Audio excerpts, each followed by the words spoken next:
Som William Karas a narodil som sa v roku 1976 v dobe, ktorá bola poznačená mnohými spoločenskými krivdami.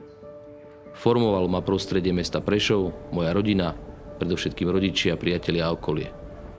Práve toto prostredie mi do môjho DNA vštepilo kresťanské hodnoty a zvlášť zmysel pre spravodlivosť, ktoré sú základnými hodnotami Európskej únie. Aj preto som sa rozhodol ísť študovať právo na Univerzitu Komenského a už na začiatku svojej profesnej kariéry som vedel, že Európska únia je jedným z najväčších výdobytkov našej civilizácie a nie je náhoda, že pri jej zrode stali kresťanskí demokrati. Počas svojej kariéry právnika som vydal viacero diel zameraných predovšetkým na európske právo.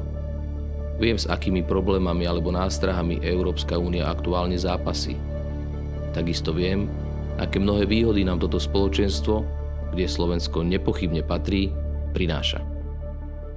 Dnes je tento unikátny projekt v ohrození.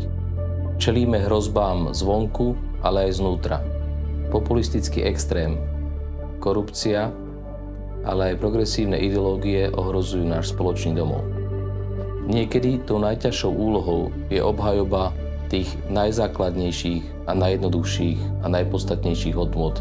No ak chceme chrániť jednotu, mier a prosperitu, musíme mať odvahu ozvať sa. Slušne a pokojne. Európska únia a Slovensko potrebuje posilniť bezpečnosť a konkurencieschopnosť, chrániť vonkajšie hranice pred neriadenou migráciou a riešiť skutočné problémy ľudí. Potrebujeme omnoho viac politikov, ktorí sa vrátia k dobrým základom, na ktorých bola založená.